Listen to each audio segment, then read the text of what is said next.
Bonjour à tous, bienvenue dans la toute première vidéo de ma chaîne Choucolage. Je m'appelle Chouchou et je fais du bricolage, des DIY, des bidouillages, des trucs quoi, des trucs. Et j'ai toujours fait des trucs, mais je me suis jamais filmée avant. Et là, je me suis dit, tiens, ça a l'air marrant de s'exposer au jugement des autres comme ça si je faisais un tuto. Qu'est-ce qui m'est passé par la tête? La vidéo est vraiment nulle, hein. Pas le tuto il est cool, ça va, mais la vidéo, le truc c'est je sais pas cadrer, je sais pas monter, je sais pas éditer.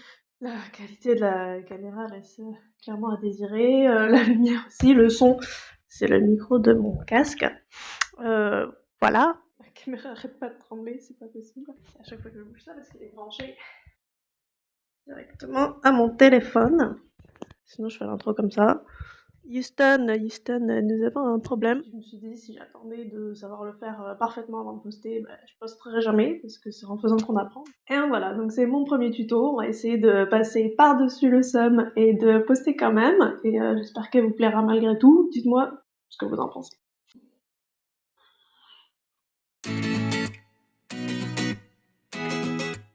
Donc le tuto d'aujourd'hui, c'est pour apprendre à faire cette montgolfière à partir d'une ampoule grillée.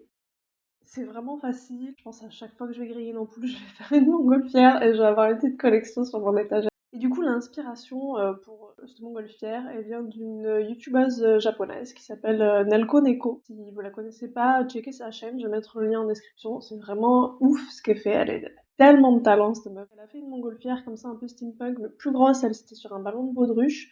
Donc je lui ai copié son design un peu, parce que je le trouvais très joli, je me suis un peu inspirée de ça. Et c'est surtout sa technique que j'ai utilisée. C'est sa technique de... Elle fabrique une sorte de pâte à modeler un peu liquide et elle la met dans un pochon et elle va dessiner avec, un peu comme en pâtisserie quand on dessine. Ça fait comme un stylo 3D fait maison, quoi. Et donc c'est trop bien et ça faisait longtemps que je voulais essayer, voir si c'était si facile que ce que ça en avait l'air. Des fois il y a des gens, ils font des trucs super compliqués et puis ça a l'air trop facile quand c'est eux qui le font, puis quand c'est toi qui le fais, et ben ça rend pas du tout pareil. Donc je voulais tester pour voir ce que ça allait donner et franchement c'est trop facile. J'avais le Covid quand je l'ai fait et donc du coup j'avais pas le droit de sortir. Donc j'ai dû commander des trucs sur internet et attendre que ça vienne, mais si j'avais eu tout le matos, en une journée j'aurais pu le faire. Et donc le matériel dont vous allez avoir besoin, c'est bon, déjà une ampoule grillée, forcément, enfin, ça marche aussi si elle est pas grillée, mais c'est un peu gaspillé quoi. De la résine UV, donc ça vous l'achetez sur internet, moi je crois que j'ai eu 20 balles pour un demi-litre. Une lampe UV, alors moi au début j'avais utilisé ce petit stylo là, un laser pour chat quoi, et il y avait un truc UV dessus. Donc je pensais que ça allait marcher, j'ai essayé de faire avec ça au début et en fait ça marchait pas bien. Au final j'ai fini par utiliser ma machine pour faire mes ongles. Et alors ça marche super bien quoi. Ensuite, des colorants pour résine. Donc moi j'en avais déjà parce que ma maman m'en avait offert l'an dernier pour Noël. Mais ça se trouve pareil sur internet. Mais sinon je vous montrerai une technique où vous pouvez faire avec d'autres trucs, des petites chaînes. Donc moi j'avais un grand collier que je mettais plus et je l'ai coupé en 8 morceaux et puis j'ai fait la chaîne avec. Si vous n'avez pas de chaîne qui traîne, vous pouvez faire avec de la ficelle. Ça marchera peut-être mieux parce que ça fait du coup justement cet effet corde que vous auriez normalement sur une montgolfière. Il y a des petits anneaux et des petits pendentifs. Donc ça, moi j'avais ça dans un kit pour faire les boucles d'oreilles que ma tante m'a offert à Noël. Ça se trouve assez facilement. Et puis si vous n'avez pas, vous pouvez coller directement les ficelles ou les chaînes sur un boule, ça marche aussi. Pour la pâte à modeler, du coup, il faudra juste de la maïzena et de la colle à bois. Donc c'est vraiment simple. Il y a 2 gouttes d'huile, 2 gouttes d'eau. Alors normalement il faut du jus de citron, mais j'en avais pas. Et puis ça marche très bien sans. Et donc c'est vraiment ça, un peu de peinture acrylique, mais c'est pas obligé, et du fard à paupières brillant. Et du coup c'est tout. Et donc vraiment, ce que j'aime bien avec ce projet, c'est que à part la résine UV, c'est vraiment avec les objets qu'on a déjà à la maison. Moi j'ai déjà un stock de colle à bois, peut-être pas tout le monde, mais sinon vraiment c'est avec tout ce qu'on a qui traîne, on peut faire ce truc. Et même, je suis en train de me dire, s'il faut, faudrait que j'essaye, s'il faut à la place de la résine UV, vous pouvez utiliser la colle à bois, parce que comme elle devient transparente quand elle sèche, en mettant une toute petite chouïa de peinture acrylique, en la laissant sécher, il y a moyen que ça fasse à peu près le même résultat au final. Faudrait que j'essaye. J'ai envie que ce soit le thème de ma chaîne, c'est des DIY avec du recyclage, avec vraiment, on utilise ce qu'on a sous la main et ça coûte rien. Voilà, donc vous avez toute la liste de ce que vous avez besoin. Donc sur ce, on va se lancer, c'est parti pour le tuto. Donc on va commencer par dessiner le design directement sur l'ampoule. Donc je l'ai dessiné à la peinture acrylique, c'est ce qui marchait le mieux pour moi parce que le crayon et le stylo ça s'efface trop facilement et le marqueur indélébile ça s'efface pas, donc si on fait des bêtises on peut pas rectifier. À l'origine je voulais garder le culot de l'ampoule sur le ballon de la montgolfière, j'aimais bien, ça faisait un petit effet récup qui allait bien avec le style un peu steampunk de la montgolfière.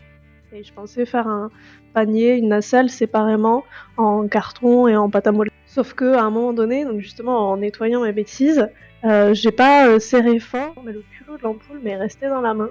Alors je sais pas si c'est mon ampoule qui était de mauvaise qualité ou si c'est toutes les ampoules comme ça, mais du coup comme il s'est détaché tout seul, je l'ai sorti et j'ai décidé d'utiliser le culot comme la nacelle de la montgolfière. Donc vous enlevez tout ça, j'ai coupé les petits trucs jaunes. Et j'ai gardé le machin transparent au milieu, je trouvais ça sympa qu'il soit transparent et j'ai peint des petites flammes dessus. Je voulais que ça fasse le brûleur de la montgolfière. Sauf que en fait j'ai un peu regretté d'avoir fait ça après coup parce qu'une fois qu'il y a toutes les chaînes, on le voit plus. Donc ça rajoute rien, ça fait juste qu'on voit pas à travers les chaînes quand on regarde la montgolfière et j'ai trouvé ça un peu dommage. Ensuite j'ai mis le doigt à l'ampoule juste pour la tenir, pour faire mes dessins et c'est là que je me suis rendu compte qu'en fait c'est pas du verre blanc, il y a une sorte de poudre à l'intérieur et je savais pas trop ce que c'était, je suis allée chercher sur internet après coup, en fait c'est de la poudre de phosphore et c'est un petit peu toxique parce qu'il y a du mercure dedans. Donc si vous faites ça, mettez des gants et mettez un masque, faites pas comme moi, il faut pas l'inhaler. Nettoyez tout ça avec beaucoup de précautions. Et ensuite j'ai mis un mouchoir à l'intérieur. En fait l'ampoule était devenue tellement transparente que je voyais plus ce que je faisais et à la caméra on y voyait encore moins. Ensuite j'ai dessiné ces petits drapés parce que sur toutes les références que j'ai trouvées de montgolfières un peu vintage, elles ont toutes ces petits drapés sur les côtés. J'ai pas trouvé à quoi ils servaient, je sais pas s'ils étaient juste décoratifs ou s'ils servaient à quelque chose. Si vous avez la réponse, dites-moi le parce que j'ai pas réussi à trouver d'infos là-dessus. Et donc on va passer à la partie rigolote qui est de faire notre pâte à modeler. Donc j'ai suivi la recette de Nelko Neko qu'elle a donnée sur sa vidéo. 8 grammes de maïzena. Donc j'ai mis une balance, mais en vrai j'ai fait vraiment approximatif. 9,5 grammes de colle à bois. Et puis il fallait mettre de l'huile pour bébé, mais j'en avais pas, donc j'ai juste mis de l'huile pour cuisine, ça a très bien marché. Donc c'est 0,2 grammes, sauf que je sais pas verser, donc j'en ai mis 3 fois trop. Et 0,2 grammes d'eau, pareil, j'en ai mis 3 fois trop. Et enfin de la peinture acrylique, donc j'ai pris du marron parce que je trouvais que c'était une bonne base de couleur pour le doré que j'allais mettre ensuite par-dessus, pour vraiment faire cet effet cuivré un peu vieilli. Donc vous mélangez tout ça, ça vous fait une texture un peu comme du chocolat fondu. Et puis il faut faire notre pochon. Alors pour le pochon, j'ai un peu galéré. Moi j'ai trouvé un bout de plastique, je pense que c'était les plastiques qu'il y a sur les vitres des téléphones quand on achète un téléphone. Sauf que c'était un peu trop rigide et j'ai vraiment galéré pour faire mon triangle. Donc vous faites un cône et vous le resserrez et vous essayez de faire le plus petit trou possible au bout du cône. Et vous le faites tenir avec du scotch. Moi c'était tellement rigide que le scotch ne tenait pas, donc j'ai dû l'enrouler entièrement de scotch. Je me suis fait un pochon de scotch, ça a été vraiment galère. Mais j'ai enfin réussi et vous remplissez votre pochon et puis vous fermez ensuite le dessus encore avec un dernier petit bout de scotch. Et on peut enfin commencer à dessiner, donc il suffit juste d'appuyer et vous l'utilisez comme un petit stylo. Alors c'était très difficile au début, j'avais vraiment la main qui tremblait, enfin les mains qui tremblaient, la main qui tenait l'ampoule, la main qui tenait le stylo, tout tremblait, c'était une horreur. Mais en fait, comme la pâte est assez liquide, elle finit par s'égaliser, donc c'est pas trop grave si vous tremblez, ça se verra pas tant que ça au final. Donc ça marche vraiment bien et c'est vraiment facile. Donc juste vous suivez les petits traits que vous avez faits. Une fois que votre première couche est sèche, vous pouvez faire une deuxième couche pour vraiment rajouter de l'épaisseur, parce que l'idée c'est de faire comme des petites piscines où vous mettrez la résine, et pour pas que la résine passe par-dessus les lignes, il faut vraiment que ce soit épais.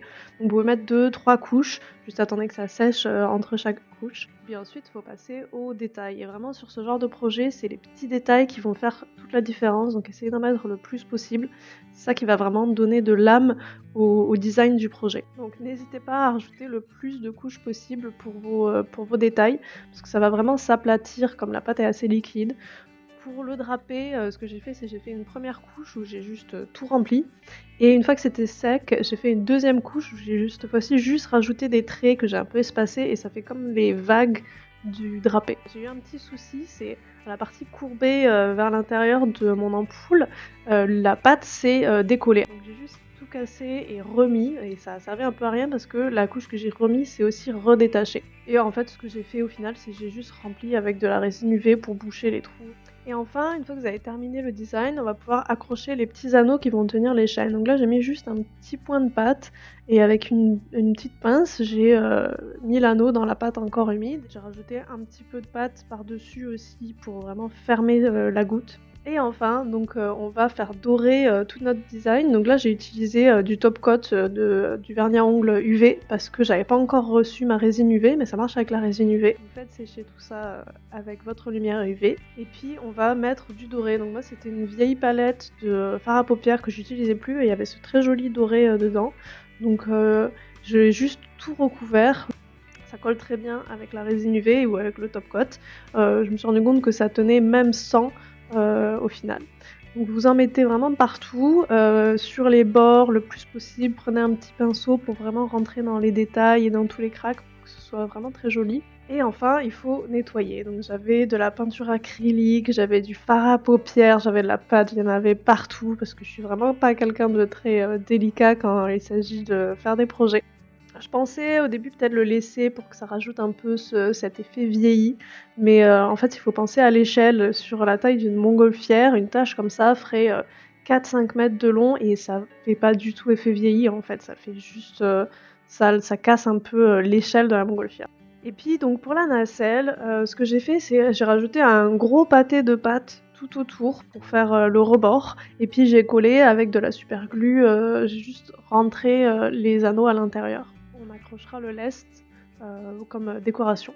Et ensuite j'ai fait des petits traits en diagonale comme ça tout autour pour faire un effet osier. Et puis le deuxième tour, alors faites pas comme moi, laissez sécher avant de faire un deuxième tour, et vous faites des petits traits en diagonale entre les traits que vous venez déjà de faire. Et comme moi j'avais pas laissé sécher, en fait ça s'est juste mélangé, ça a fait un gros pâté, je suis un peu dégoûtée. Donc bien laisser sécher 5 minutes entre les deux couches. Puis j'ai accroché les anneaux qui vont tenir la chaîne. Donc là je voulais que ce soit très solide, donc j'ai mis de la colle époxy. Sauf que je sais pas ce qui s'est passé au niveau du mélange, la colle époxy n'a juste jamais durci et ça a été une horreur, ça a pas tenu. Elle est restée dure mais pas complètement, et les anneaux n'arrêtaient pas de bouger, ça a été un vrai calvaire. Donc ce que je vous conseille en fait, c'est juste de mettre un point de super glue tout simplement pour les faire tenir, et puis si vous voulez que ce soit vraiment sécure, après vous remplissez avec de la résine UV jusqu'à la moitié des anneaux, et là ça bougera plus quoi, et je pense que c'est ce que je ferai la prochaine fois. Ensuite j'ai fait mon laisse, donc comme je disais c'est des petits pendentifs que j'avais, vous pouvez les faire vous-même, faire le design que vous voulez avec de la pâte à modeler. Donc je les ai recouverts encore une fois de résine UV. Ce que je vous conseille, si vous avez deux teintes différentes de doré dans votre fard à paupières, c'est de faire d'abord la teinte la plus foncée, et puis après de prendre du doré plus clair et de passer vraiment juste sur le dessus. Ça va vraiment faire ressortir l'effet doré. J'ai peint le reste de la nacelle du même marron que ma pâte pour que ce soit un peu uniforme une fois que je mets mon fard à paupières dessus. Et donc enfin on arrive au moment où on va faire la résine UV. Ma résine je l'ai mélangée avec un colorant marron, mais pas trop foncé, juste légèrement marron, et ça va me faire un peu un effet vieilli. Donc j'ai recouvert vraiment toute ma pâte pour bien sceller le doré, et j'ai dépassé un petit peu sur le vert, ce qui va faire un peu un effet vignette. Et comme ça quand vous mettrez votre résine de couleur, les bords seront plus foncés que le centre, et ça donnera vraiment cet effet vieilli qui est assez sympa pour le style de notre montgolfière. Et au passage ça va justement boucher les trous aux endroits où ma pâte n'aura pas tenu sur l'ampoule. Donc voilà ce que ça donne une fois que tout est recouvert. Donc c'est assez discret l'effet vignette, mais c'est vraiment les petits détails qui font la différence. Et on va pouvoir passer donc à la couleur. Donc ce que j'ai fait, c'est que je l'ai fait en 2 couches. Je voulais commencer par faire une couche un peu fine pour éviter que ça déborde et que ça dépasse des lignes. Donc vous remplissez tout ça. Comme l'ampoule est arrondie, ça va s'accumuler vraiment sur les bords. Donc vous allez voir que vous allez avoir beaucoup plus de pigments sur les bords que sur le centre. Ensuite vous ferez une deuxième couche que vous mettrez là que au centre. Moi j'ai fait bleu et rouge, donc une fois que j'ai fini mon bleu, je suis passée au rouge. Là vous voyez j'ai mis beaucoup plus de colorant dans le rouge. Donc ma deuxième couche, j'ai quand même fait une deuxième couche, mais elle était moins nécessaire, c'était vraiment pour des petits endroits où on voyait un peu trop à travers à mon goût. pour le reste du design, j'hésitais à mettre une troisième couleur ou pas, mais je me suis dit que le bleu et le rouge, ils allaient vraiment bien ensemble et ça serait dommage de casser l'harmonie comme ça. Donc j'ai décidé que mes petits triangles en haut, j'allais les remplir avec de la résine sans colorant, donc que ce soit transparent et que ça laisse vraiment passer la lumière à l'intérieur. Et puis en bas, je voulais du blanc, sauf que j'avais pas de colorant blanc. Et donc ma technique pour faire des couleurs sans colorant, c'est que j'ai utilisé le fard à paupières. J'avais cette petite couleur blanc nacré un peu brillante que je trouvais très jolie, donc je me suis dit que j'allais essayer. Donc j'en ai mis un petit peu dans ma résine, j'ai mélangé et en fait ça marche super bien. Donc si vous n'avez pas de colorant bleu et rouge ou les couleurs que vous voulez, si vous avez du fard à paupières, vous pouvez utiliser ça à la place d'un colorant dans la résine. Ça se mélange très bien, ça fait pas de grumeaux ni rien, faut juste bien mélanger et c'est super joli. Et donc j'ai recouvert tout le bas de ça et ça rend vraiment bien. Une fois que vous avez fini toutes vos couleurs, vous pouvez accrocher les chaînes. Donc j'ai pris des petits anneaux et j'ai accroché les chaînes avec. Alors là c'est vraiment le passage super difficile pour moi parce qu'il faut être très précis.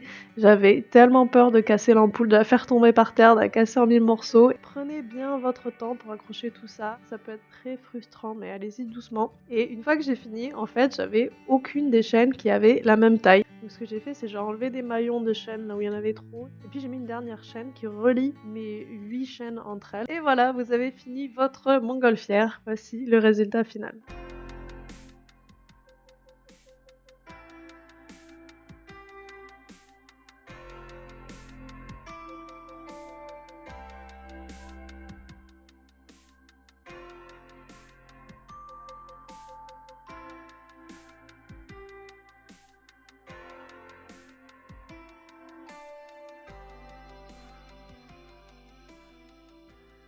Donc j'espère que ce tuto vous aura plu. Je me suis vraiment amusée à le faire et j'espère que vous allez essayer de le faire chez vous. Il me tarde d'en faire plus, et de me faire une collection entière de montgolfières. Et maintenant, eh beh, il faut ranger son bazar.